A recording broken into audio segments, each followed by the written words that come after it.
네, 여러분, 추석은 1년 중에 가장 큰 보름달, 1년 중에 가장 큰 보름달을 맞이하는 날이라고 합니다. 그래서 추석은 또 이 날에 우리가 농경 생활에서 만들어진 명절인데요. 농사한 것을 추수하고 또 추수한 것을 축하하고 감사하는 그런 행사를 하기 위해서 이 절기를 만들게 되었습니다. 여러분, 누구에게 감사합니까? 추석에 유교 문화를 가진 우리나라는 조상들에게 감사를 했습니다. 그래서 핵곡식으로 밥과 떡과 술을 빚어서 조상들에게 차례를 지내고 또 성묘도 다녀왔습니다. 조상들이 돌보아 주셔서 농사가 잘 되었습니다 하는 것이 믿음의 고백이었습니다. 그러나 우리 그리스도인들은 조상이 아니라 천지 만물을 창조하시고 다스리시는 유일하신 하나님께서 이 모든 것을 주관하신다는 것을 알기 때문에 우리는 조상이 아니라 먼저 하나님께 감사하는 것이 우선순위임을 잘 알고 있습니다. 더군다나 지금은 우리들 대부분은 농경 생활을 하지 않고 있습니다. 다 도시 직장 생활을 하고 있어요. 그래서 다시 추석이 만들어진다면 새로운 방식이 될 것입니다. 매년 농사한 것을 가을에 추수한 후에 추석을 지내는 것이 아니라 직장에서 일하고 매월 월급을 받는 문화, 그것이 바로 요즘 직장 문화 아니겠습니까? 그래서 1년에 한 번 추수가 아니라 우리는 1년에 12번 매달 추수를 하고 있는 거나 마찬가지입니다. 그래서 우리 그리스도인들은 매달 하나님께 월급의 11조를 드림으로써 하나님 감사합니다 하면서 그 믿음을 고백하는 추수감사를 매달 사실 우리는 지키고 있는 것이나 마찬가지예요. 우리 그리스도인들이 추석을 명절로 지내는 것은 부모와 가족을 만나서 인사하고 또 한 해 동안 신경 써주시고 기도해 주신 것에 감사하는 마음에 이 명절의 전통을 이어가서 만나게 되고 찾아가 뵙게 되고 그렇게 하는 것 같습니다. 우리 그리스도인들에게 더 중요한 명절이 있는데 그것은 대림절입니다. 그 다음은 성탄절입니다. 그 다음은 사순절이고 그 다음은 부활절이고 그 다음은 성령 강림절이에요. 이것이 바로 성삼일체 하나님께서 우리에게 베풀어 주신 구원과 영생에 대한 감사를 우리가 기억하면서 지키는 절기가 되겠습니다. 여러분, 오늘도 우리는 성경을 읽으면서 하나님께서 베풀어 주신 이 구원의 역사를 한번 순례하게 됩니다. 지난 한 달의 역사도 아니고 지난 1년의 역사도 아니고 인류 역사 전체를 통해서 하나님께서 어떻게 우리를 구원해 주시는지 그 역사를 살펴보면서 우리의 마음속에 하나님 감사합니다. 나 같은 죄인을 구원하시기 위해서 이렇게까지 역사를 이끌어 오신 하나님 감사합니다 하는 마음으로 감사의 고백을 드릴 수 있는 이 시간이 될 수 있기를 간절히 소원합니다. 자, 성경을 이제 읽으면서 지금 우리가 세 번째인데요. 하나님의 구원 역사 순례 세 번째인데 첫 번째는 마태의 구원 역사, 그 다음에 두 번째는 누가의 하나님의 구원 역사 우리가 살펴보지 않았습니까? 그때 구원 역사는 이름만 나열해서 족보라 가지고 이거 유대인이 아니고는 이게 무슨 의미인지를 모르는 그런 족보를 우리가 살펴보았어요. 그런데 오늘은 감사하게도 히브리서의 믿음의 구원 역사 순례를 보면은 사람 이름만 나오는 것이 아니라 그 사람과 관계된 믿음의 이야기를 가득 기록해 놓아서 우리가 그 순례 여정을 따라잡는데 훨씬 이득이 되는 것 같아요. 자, 이제 히브리서 저자와 함께 믿음의 순례를 떠나볼 텐데 히브리서 저자는 친절하게도 믿음이 뭔지부터 정의를 한번 내리고 믿음의 선진들을 우리들에게 보여주고 있습니다. 여러분, 믿음이 뭐라고 생각하십니까? 누가 물어보면 믿음이 뭐냐? 왜 교회 다녔냐? 믿기 때문에 간다. 뭘 믿고 뭘 믿는 것이냐? 라고 묻는다면은 우리는 한마디로 정의하면 뭘 믿는다라고 얘기할 수 있을까요? 자, 오늘은 히브리서가 저자가 말하는 믿음의 정의를 한번 들어봅시다. 1절이에요. 1절과 2절 같이 다시 한번 읽겠습니다. 시작. 믿음은 바라는 것들의 실상이요 보이지 않는 것들의 증거니 선진들이 이로써 증거를 얻었느니라. 네. 자, 여기서 보면은 먼저 믿음은 뭐라고 말씀하고 있습니까? 바라는 것들의 실상이다라고 돼요. 바라는 것들의 실상이다. 자, 실상이라는 말은 실제 있는 상, 그러니까 실체가 있다라는 것이 실체가 있다. 반대말은 허상이에요. 허상. 실제가 없다는 것이요. 허상은 없다는 거죠. 그래서 믿음이라는 것은 무엇이냐? 우리가 마음속으로 간절히 바라는 것이 있는데 그 바라는 것이 실상이다. 실제 있다. 실제 존재한다라고 생각하고 행동하는 것, 이것이 바로 믿음이라는 거예요. 그래서 바라는 것들이 실상이다. 그 실상이라고 믿고 살아가는 것이 바로 믿음이다. 그 다음에 두 번째, 믿음 뭐라고 말씀하고 있습니까? 믿음은 보이지 않는 것들의 증거다. 자, 증거라는 게 뭐예요? 무엇인가 있다는 것을 증명해 주는 게 증거 아니겠어요? 그러니까 믿음은 보이지 않는 것이 있는데 이 보이지 않는 것이 실제로 존재한다는 것을 말과 행동으로 증명해 보이는 것. 다른 사람은 없다 하지만은 나는 그것이 있다라고 그것을 말과 행동으로 증명해 보이는 것, 이것이 바로 믿음이다. 여러분, 성경 전체를 통틀어서 믿음을 이렇게 강력하게 확실하게 정의하는 구절은 여기가 처음인 것 같아요. 보이지 않는 것들이 실상이고 또 바라는 것들의 증거다라고 이렇게 하니까 이 믿음은 진짜 살아있는 믿음 아니겠습니까? 그래서 이런 믿음을 보여준 선진들을 우리가 보게 될 터인데 하나님께서 그 믿음을 인정해 주셨다. 그래서 2절 말씀 보면은 선진들이 증거를 얻었다는 말은 하나님께서 그 믿음을 인정해 주셨다, 승인해 주셨다, 보증해 주셨다라는 뜻이 아니겠어요? 하나님께서 보증해 주시는 그런 믿음의 선진들, 그것을 지금 우리가 보게 된다는 것이죠. 자, 이런 믿음의 선진들을 만나기 전에 3절에서 사실 존재하는 모든 것들은 보이지 않으신 하나님께서 만드셨다는 것을 보여주는 실상이고 증거다. 눈에 보이는 모든 것들이 보이지 않으신 하나님께서 살아계신다는 것을 보여주는 실상이고 증거다라는 것부터 강력하게 외치고 나가요. 3절 말씀을 같이 보겠습니다. 3절 시작. 믿음으로 모든 세계가 하나님의 말씀으로 지은 줄을 우리가 아나니 보이는 것은 나타난 것으로 말미암아 된 것이 아니니라. 우리 눈에 보이는 모든 것은 만들어졌기 때문에 존재합니다. 우리는 부모님이 만들었기 때문에 여기에 이렇게 존재하고 있는 거 아니겠어요? 그 다음에 여기 눈에 보이는 이 모든 것들, 하나도 빠짐없이 여기 보이는 모든 것들은 누군가 어떤 재료로 만들었기 때문에 지금 여기에 존재하고 있는 것들입니다. 그래서 존재하고 있는 모든 것은 만든 이가 있다라는 것을 증거하고 그 실상을 보여주는 그런 것들이라는 것이죠. 여러분, 이거 우리뿐만 아니라 현대 과학자들이 모든 세계가 처음에 어떻게 존재하게 되었느냐, 그것을 연구했어요, 과학적으로. 그런데 과학적으로 증거와 증거를 찾아가면서 이 모든 우주가 어떻게 존재되었는지를 그것을 증명해 나가는데 태초에 이렇게 말합니다. 태초에 신비하고 보이지 않는 한 점, 아주 이 한 점이 크게 폭발함으로 빅뱅 이론이라고 하죠. 크게 폭발함으로 이 광활한 우주가 만들어졌다라고 설명해요. 과학자들이 증거를 대면서 증명하게 보이는 게 뭐냐?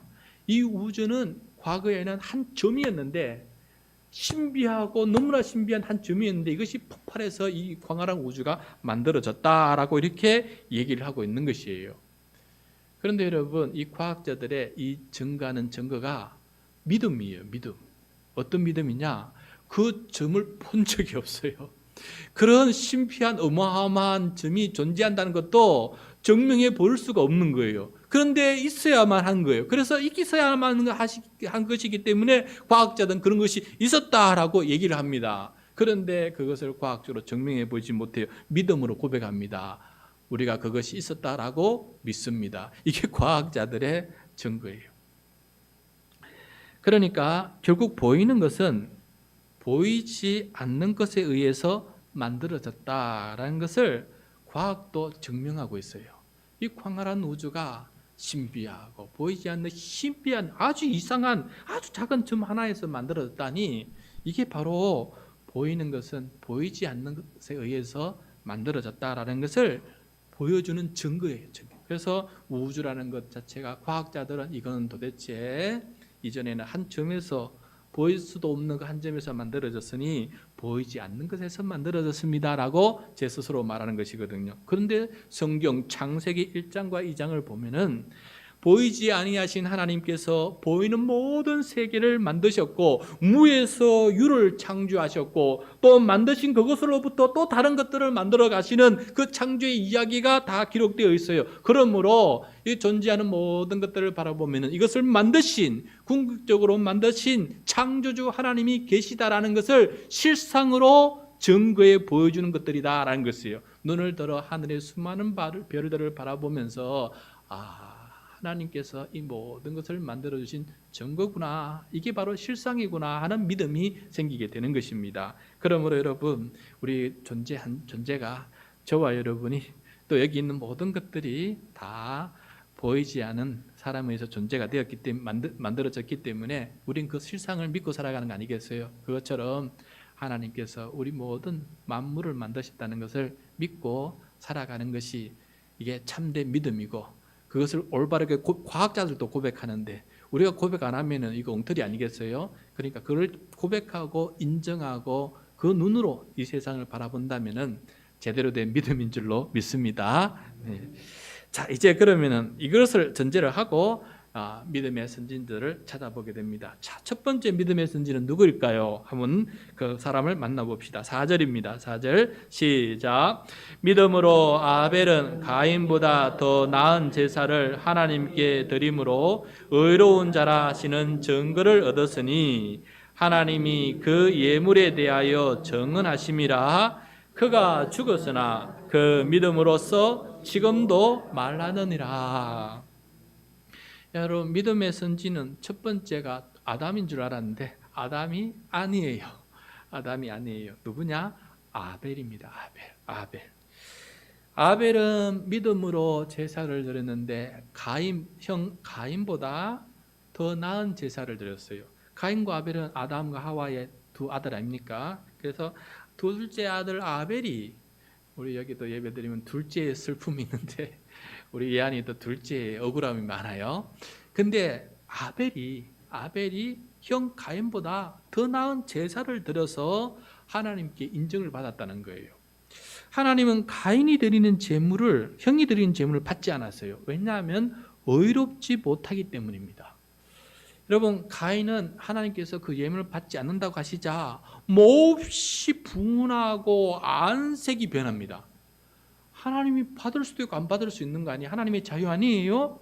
그런데 안 받는다고 하자 몹시 분하고 안색이 변해요.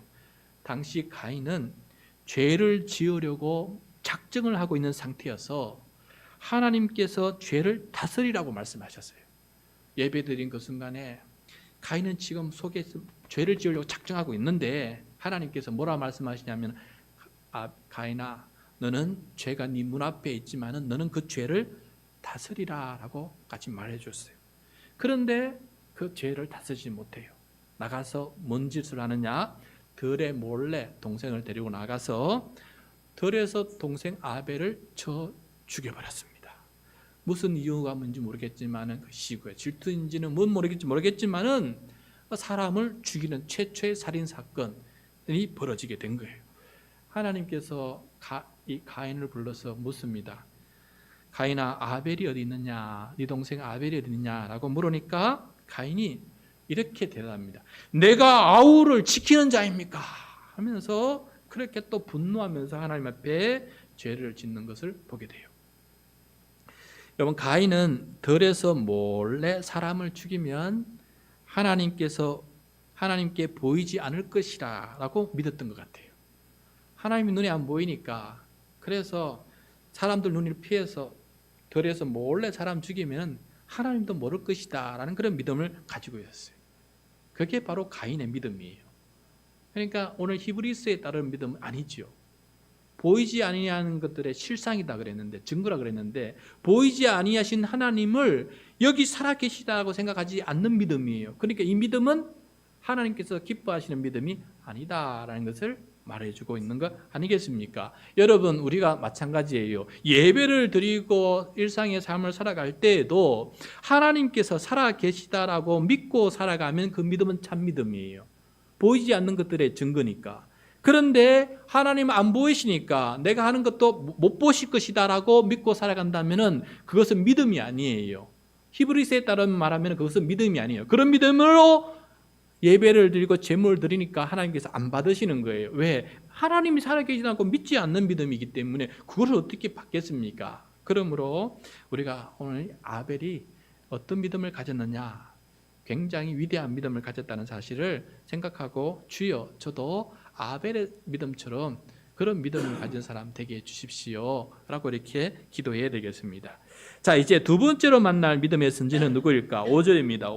5절 시작.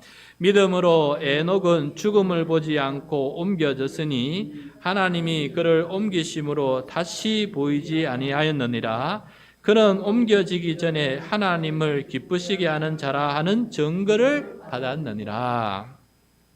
자, 에녹은 역사상 처음으로 죽음을 보지 않고 곧바로 하나님의 품으로 옮겨진 사람이에요. 그런데 하나님의 품으로 옮겨지기 전에 에녹은 어떤 사람이었나?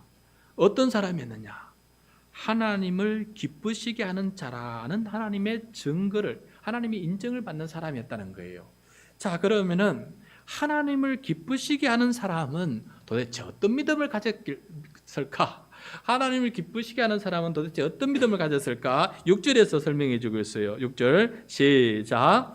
믿음이 없이는 하나님을 기쁘시게 하지 못하나니 하나님께 나아가는 자는 반드시 그가 계신 것과 또한 그가 자기를 찾는 자들에게 상 주시는 이심을 믿어야 할지니라. 예.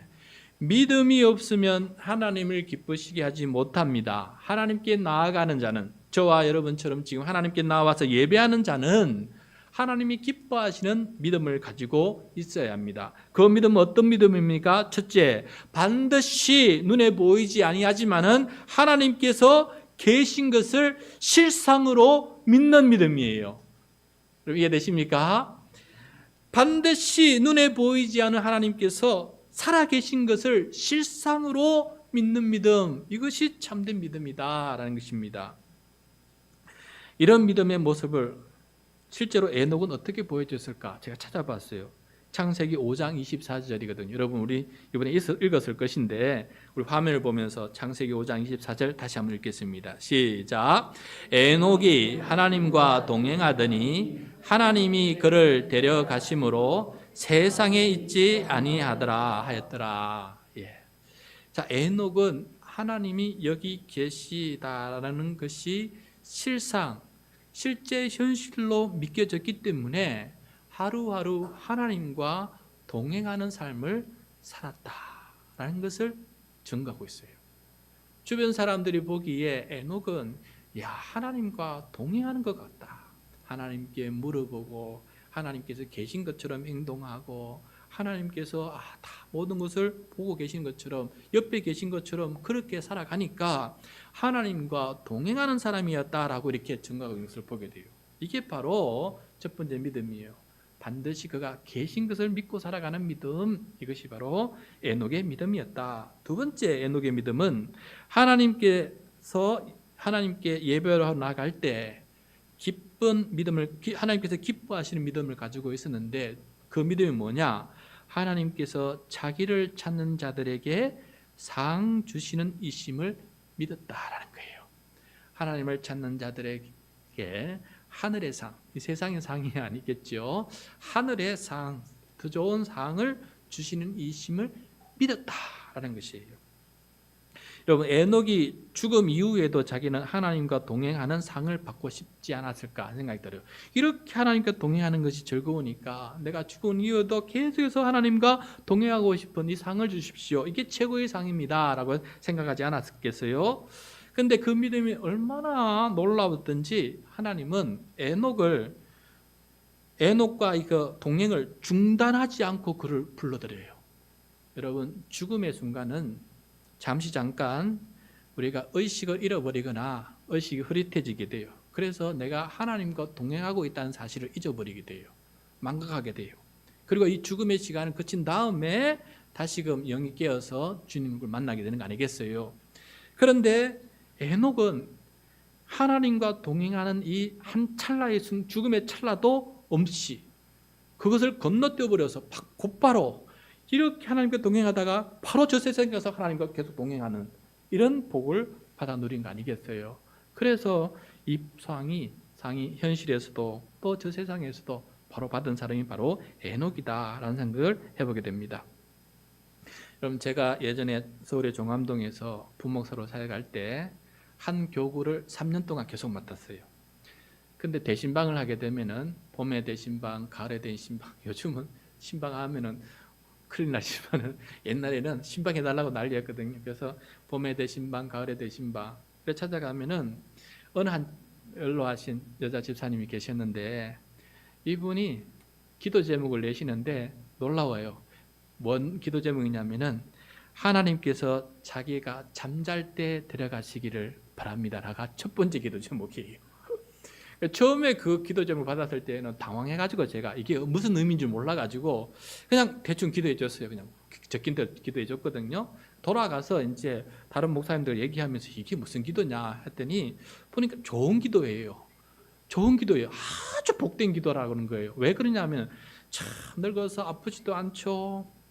요양원에도 안 들어가죠. 우리 정학영 군사님 아파서 요양원에 한 달 동안, 2달 동안 살아봤더니 요양원은 살 곳이 못 된다 하더라고요. 그래서 요양원도 안 들어가도 되죠. 자식 고생 안 시켜도 되죠. 그냥 자다가 죽음의 공포도 없죠. 마지막 숨 헛떡거리면서 힘들어하는 공포도 없죠. 그냥 자다가.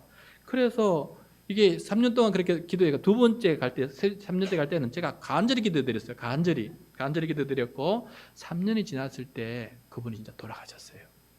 근데 아들 얘기 들어보니까 그 전날에 같이 고기 구워 먹고 재밌게 얘기하고 텔레비 보면서 같이 얘기하고 그렇게 했대요. 근데 아침에 일어나 어머님 깨우러 들어가 보니까 인척이 없어서 이불을 덮여 보니까 어머님께서 편안하게 이렇게 두 손, 어머님이 항상 이렇게 두 손을 모으고 주무셨대요. 이렇게 아무런 기척도 없이 다른 자세 흔들림도 없이 이렇게 편안하게 가셨다는 거예요. 그 얘기 들으면서 야, 이 집사님은 에녹이구나. 이 집사님은 정말 에녹의 복을 받았구나. 저렇게 죽음의 공포를 뛰어넘어서 곧바로 하나님께 가니까 이게 바로 오늘 현대판 에녹인가 한 생각이 들었어요. 그래서 여러분 하나님께 기도합시다. 에녹처럼 하나님 그렇게 하나님과 동행할 수 있는 삶이 되게 해주십시오. 그럼 얼마나 좋은 기도 응답이 되겠습니까? 그 집사님은 그 믿음과 기도 내용이 실상이 되었고 그것이 증거가 되는 삶이 되었어요. 자, 그 다음 세 번째로 만날 믿음의 선지는 누구일까? 7절입니다. 7절 시작. 믿음으로 노아는 아직 보이지 않는 일에 경고하심을 받아 경외함으로 방주를 준비하여 그 집을 구원하였으니 이로 말미암아 세상을 정죄하고 믿음을 따르는 의의 상속자가 되었느니라. 자, 여러분 노아의 얘기 너무 잘 알지 않습니까? 보이지 않는 대홍수를 얘기하니까 한 번도 경험하지 못한 대홍수거든요. 그런 대홍수가 있기는 할 겁니까? 라고 생각할 즈음에 노아는 그것을 실상으로 믿고 방주를 짓지 않았습니까? 그것을 믿기지 않으면 다른 사람 믿기지 않아 비웃었거든요. 뭐는 그런 이 육지 땅 위에 그런 큰 배를 만드느냐. 지나가는 사람도 웃었지만은 노아는 그것이 실상으로 받아들였기 때문에 그 방주를 만들지 않았습니까? 그래서 노아의 모습은 보이지 않은 것들의 실상을 말과 행동으로 보여주는 믿음의 사람이었다라는 것을 우리가 알 수가 있습니다. 자, 그 다음 네 번째로 만날 믿음의 선진 8절입니다. 8절 시작. 믿음으로 아브라함은 부르심을 받았을 때 순종하여 장래의 유업으로 받을 땅에 나아갈새 갈 바를 알지 못하고 나아갔으며. 자, 아브라함은 하나님의 부르심을 받고 주실 주겠다고 하는 땅으로 나아갑니다. 그런데 그 길은 믿음의 길이었어요. 믿음의 길. 그 땅이 어디에 있으며 어떻게 차지할 것인지도 모른 채 하나님께서 가로 가시니까 그냥 앞을 보고 가신 거예요. 하나님의 약속을 붙들고 그 앞을 향해 나아갔더니, 그리고 자기가 살아있는 동안에는 그 땅을 온전히 차지하지도 못했어요. 겨우 무덤을 막벨라고 그 하나만 자기가 돈 주고 샀거든요. 그러니까 자기 인생에는, 살아있는 동안에는 하나님의 약속이 이루어지는 것도 보지도 못했어요. 그렇지만은 아무것도 못 보았지만은 하나님은 반드시 이룰 것이다. 내 인생이 아니면 내 자녀, 내 후손의 인생에서도 이룰 것이다 하는 그 믿음을 가지고 자기는 보지 못해도 그 믿음을 향해서 가는 것이 바로 아브라함의 믿음 아니겠습니까? 그래서 아브라함의 믿음은 보지 않고도, 자기 평생에 보지 않고도 그 믿음을 향해서 약속을 가지고 살아간 그런 사람이다. 그래서 지금도 유대인들은 아브라함의 자손이다, 우리도 믿음으로 아브라함의 자손이다 할 만큼 그 믿음을 중요하게 여기고 있지 않습니까? 아브라함이 얼마나 중요한지 다른 믿음의 선진들보다 훨씬 많이 기록했어요. 다 살펴볼 수는 없고, 그 중에 가장 큰 믿음의 테스트가 있었어요. 그 믿음의 테스트, 그걸 한번 보겠습니다. 17절입니다. 17절 시작. 아브라함은 시험을 받을 때 믿음으로 이삭을 드렸으니 그는 약속들을 받은 자로 돼 그 외아들을 드렸느니라. 예. 100세에 얻은, 겨우 100세에 얻은 외아들이에요. 그런데 하나님께서 그 아들을 드리라는 거예요. 그 아들을 번제로 드려버리면은 아브라함의 후손이 큰 민족이 될 것이라는 이 하나님의 약속이 깨어지는 거 아니겠어요? 이게 파기되는 거 아니겠습니까? 그럼에도 불구하고 아브라함은 하나님께서 계획이 있으시다, 하나님께서 반드시 계획이 있으시니까 이렇게 말씀하신다는 것을 믿고 그 말씀대로 순종하지 않습니까? 아들 데리고 모리아 산에 가서 장작 위에 아들을 올려놓고, 포박에서 올려놓고 마지막으로 칼을 단도를 꺼내어서 아이를 찌르려고 하는 그 순간에 하나님께서 가만 됐다, 네가 정말 나를 그렇게 네 아들보다 나를 더 사랑하는 줄 하는 것을 이제 알겠다 하면서 그 믿음을 통과하지 않습니까? 그러면서 준비하신 어린 양으로 대신 제사를 드리게끔 한 거 아니겠어요? 그때 그 사건 이후로 아브라함이 믿음으로 의롭다함을 받았다. 믿음으로 우리는 의롭게 된다는 것을 아브라함을 통해서 우리가 받게 되지 않았습니까? 아브라함은 그때 어떤 믿음을 그럼 가지고 있었을까? 성경에는 도대체 기록하지 않고 있어요. 아브라함의 마음속에 있는 믿음. 저는 이제 앞뒤의 말씀을 볼 때에는 약속을 믿었다는 것 외에는 다른 어떤 것을 생각해 볼 수 없었는데, 히브리서 기자는 이렇게 얘기하고 있어요. 19절입니다. 19절 시작. 그가 하나님이 능히 이삭을 죽은 자 가운데서 다시 살리실 줄을 생각한지라. 비유컨대 그를 죽은 자 가운데서 도로 받은 것이니라.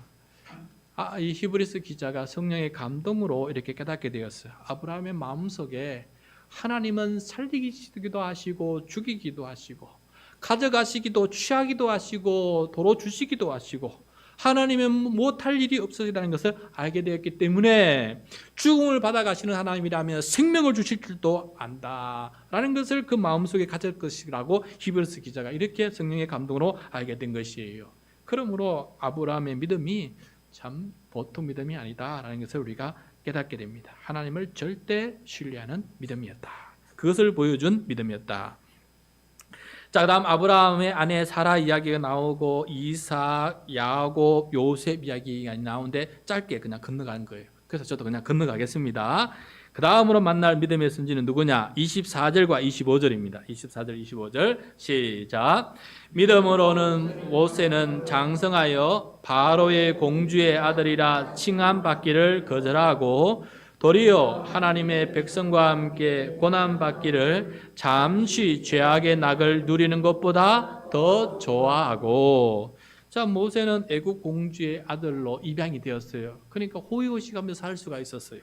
그렇지만은 하나님을 잊지 않았어요. 그래서 내가 이렇게 공주의 아들로 편안하게 살기보다는 내 백성, 하나님의 백성과 함께 고난받기를 자처하고 스스로 그것을 고난을 선택하고 있는 것을 보게 돼요. 그래서 이것이 위대한 믿음의 모습이다라는 것을 보여주고 있는 거예요.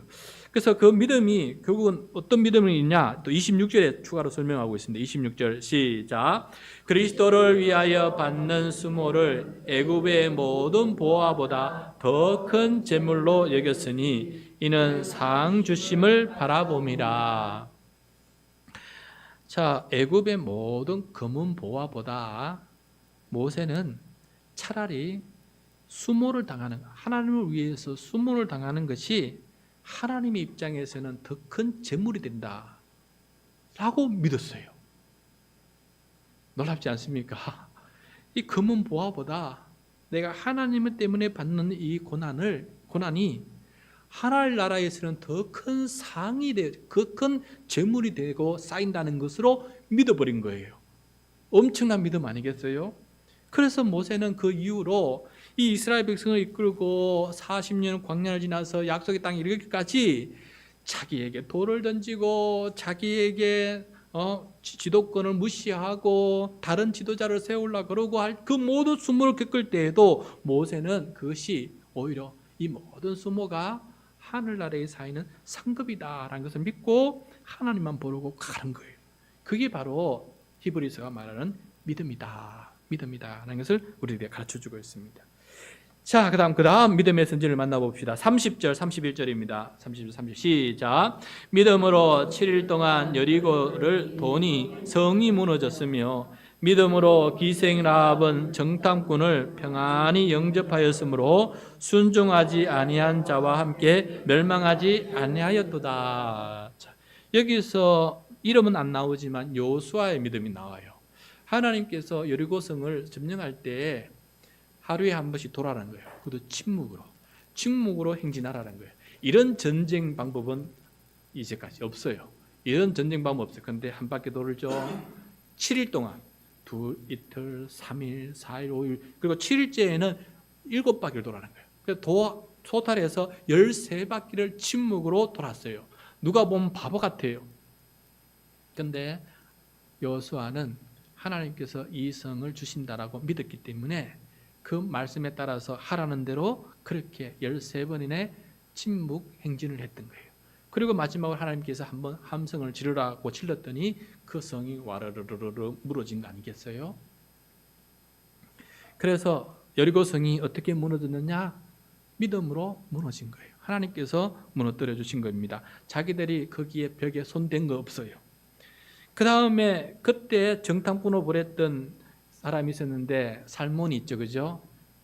다윗의 자손 살몬이 있었는데 정탐꾼 2명 중에 1명이었어요. 그런데 기생 라합은 이 이스라엘 사람들의 진군 소식을 듣고 그동안 광야를 거쳐서 온 그 모든 소식을 듣고 요단 동편 땅을 다 점령한 그 소식을 듣고 기생 라합은 믿음이 생겼어요. 아, 우리도 저 이스라엘 민족에게 질 수밖에 없구나 하는 믿음이 생겼어요. 그리고 그들이 섬기는 신 하나님을 믿기 시작하는 거예요. 그래서 정탐꾼을 숨겨주고 자기 목숨을 걸고 숨겨주게 돼요. 나중에 여리고성이 다 함락될 때 유일하게 기생 라합의 집은 하나 손당한 없이 깨끗하게 생명을 유지하지 않았습니까? 그래서 기생 라합도 훌륭한 믿음의 사람이다라고 오늘 이렇게 보여주고 있습니다. 자, 그 다음에 믿음의 선진들을 보겠습니다. 32절입니다. 32절 시작. 내가 무슨 말을 더 하리요? 기도원, 바락, 삼손, 입다, 다윗 및 사무엘과 선지자들의 일을 말하려면 내게 시간이 부족하리로다. 그래서 더 이상 안 적어요. 저도 시간이 부족해서 설교 다 못하겠어요. 그래서 이 부분을 건너뛰도록 하겠습니다. 이제부터 우리가 읽어나갈 겁니다. 계속 성경 순례하다 보면 읽어나갈 사람들, 만날 사람들이에요. 마지막 결론으로 넘어가겠습니다. 마지막 결론. 자, 이 구약에서 이 좋은 믿음의 선진들을 만나고 난 다음에 마지막에 그게 다가 아니야. 부족해. 뭐가 부족한 사람들이야라고 얘기해요. 39절 40절입니다. 39절 40절 시작. 이 사람들은 다 믿음으로 말미암아 증거를 받았으나 약속된 것을 받지 못하였으니 이는 하나님이 우리를 위하여 더 좋은 것을 예비하셨은즉 우리가 아니면 그들로 온전함을 이루지 못하게 하려 하심이라. 자, 여러분, 이게 더 중요한 말이에요. 지금 앞에까지 중요한 게 아니고 이게 지금 39절, 40절을 말을 하려고 하는 거거든요. 지금 히브리서 기자가 믿음의 선진들은 믿음으로 하나님의 증거, 하나님의 인정을 받았습니다. 분명 믿음의 선진들이에요. 그러나 하나님께서 약속하신 것을 받지 못하였어요. 그 약속하신 것은 하나님께서 우리를 위하여, 지금 우리 그리스도인들을 위하여 예비하신 더 좋은 것이라는 거예요. 더 좋은 것. 그래서 지금 우리는 이 옛 언약의 선진들 믿음을 온전하게 이룰 수 있게 되었다라고 말하고 있어요. 그러니까 구약의 선진들의 믿음은 온전함을 이루지 못했는데 우리는 이 온전함을 이루게 되었다는 거예요. 그렇다면 이 약속된 것, 더 좋은 것, 온전함을 이루게 하는 것, 이게 도대체 뭐냐는 거예요. 이게 도대체 뭐길래 우리는 이것이 주어져서 우리에게 받았다는 거예요. 그 답을 그 다음 장에서 설명해 주고 있어요. 히브리서 12장 2절 말씀. 굉장히 중요합니다. 히브리서 12장 2절 말씀. 같이 읽겠습니다. 시작. 믿음의 주요 또 온전하게 하시는 이인 예수를 바라보자. 그는 그 앞에 있는 기쁨을 위하여 십자가를 참으사 부끄러움을 개의치 아니하시더니 하나님 보좌 우편에 앉으셨느니라. 아멘. 자, 예수님은 믿음의 주이십니다. 믿음의 창시자라는 뜻이에요. 여기서 믿음의 주라는 것은 진정한 온전한 믿음의 창시자라는 뜻이죠. 예수님께서. 또 예수님은 이 온전한 믿음을 완성시킨다. 완성시키는 분이시다라는 거예요. 온전하게 완성시켜 주시는 분이시다. 그러니까 예수님은 진정한 믿음의 창시자요, 믿음을 온전하게 완성하시는 분이시다라는 것입니다. 예수님께서 하나님 앞에 있는 기쁨을 위하여 그것을 보이지 않는 것을 바라보면서 십자가를 참으시고 그 부끄러움을 빨가벗겨서 십자가에 달린 그 부끄러움도 개의치 아니하십니다. 십자가 대속 죽음은 온전한 믿음을 창시하는 모습이에요. 십자가의 이 대속 죽음이 우리의 믿음을 온전한 믿음으로 창시하는 모습이에요. 그리고 부활 승천하셔서 하나님 보좌 우편에 앉으십니다. 이게 바로 온전한 믿음을 완성시키는 모습이에요. 완성시키는 모습이에요. 우리는 예수님의 십자가 속량을 믿음으로 하나님의 은혜로 값없이 의롭다함을 받게 되었어요. 여기서 의롭다함을 받게 된다는 것은 온전하다라는 것을 받게 됐다는 거예요. 온전함을 받게 되었다. 그렇기 때문에 하나님의 자녀가 되는 권세도 누리게 되고 하나님 나라의 천국을 상속받는 상속자로 입양되게 되었고 그렇게 의롭고 온전한 그런 백성이 되었다는 거예요. 누구 때문에? 예수님 때문에.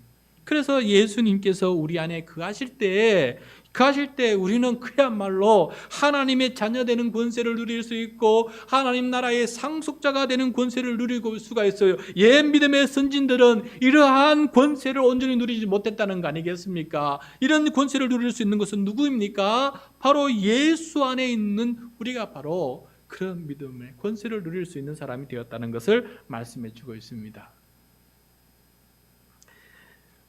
옛 구약의 선지자들의 이 믿음을 칭찬하면서 마지막에 그들의 믿음이 온전하지 못하다라고 이렇게 하시면서 이 말씀을 하시는 이유가 있어요. 그 교회의 상황이 있어요. 히브리서를 받아 읽는 교회의 상황은 어떤 상황이었느냐? 예수님의 재림이 지연이 되고 교회를 향한 로마 제국의 핍박, 그 다음에 유대인들 지도자들의 핍박이 거세지고 그래서 곳곳에서 많은 그리스도인들이 순교를 당하고 그런 상황이었어요. 이런 상황에서 일부 그리스도인들은 이 무섭고 두려워서 편안하게 신앙생활하려고 다시 유대교로 돌아가는 교인들이 생겨나게 되었어요. 여러분 바울서 신성과 신약을 읽다 보면 꼭 읽게 될 거예요. 다시 돌아가는 사람들이 생긴 거예요. 다시 돌아가는 사람. 그래서 돌아가면 안 된다. 돌아가면 안 된다라는 것을 지금 말씀해 주고 있는 것이에요. 믿음의 선진들을 칭찬하면서도 마지막에 예수 그리스도께서 우리의 믿음을 온전하게 하시는 분 아니겠느냐. 그러므로 이 분을 떠나면 아니 된다. 구약으로 돌아가면 아니 된다라는 것을 그들에게 가르쳐 주기 위해서 지금 이 말씀을, 이 믿음의 순례를 하고 있으면서 12장에 예수 그리스도의 믿음의 주가 되신 예수님을 지금 이야기하고 있는 것 아니겠습니까? 그러므로 여러분, 우리가 예수 안에 있을 때 참된 믿음의 사람이 되고 온전한 구원을 이루는 줄로 믿습니다. 힘들고 어렵다고 그래서 이 믿음을 떠나면 아니 됩니다. 떠나면 아니 됩니다. 하늘의 상을 바라볼 수 있는 사람으로서 이 믿음 때문에 내가 고난을 당할지라도 이 믿음을 이기고 내가 예수 그리스도 안에 거함으로 말미암아 십자가의 대속의 은혜와 부활의 이 승리의 복음을 내가 가지고 있음으로 말미암아 내가 온전히 하나님 나라 백성으로 살아갈 수 있는 온전함을 누린다는, 이 권세를 누린다는 것을 우리가 잊어버리면 아니 된다라는 것을 말씀해 주고 있어요. 그래서 예배 드리는 저와 여러분이 이 믿음의 선진들을 바라보면서 예수 안에서 머물며 온전한 믿음으로 살아가는 우리 모두가 될 수 있기를 간절히 축복합니다. 믿음에 있어서 결코 낙오자가 되지 않도록 합시다.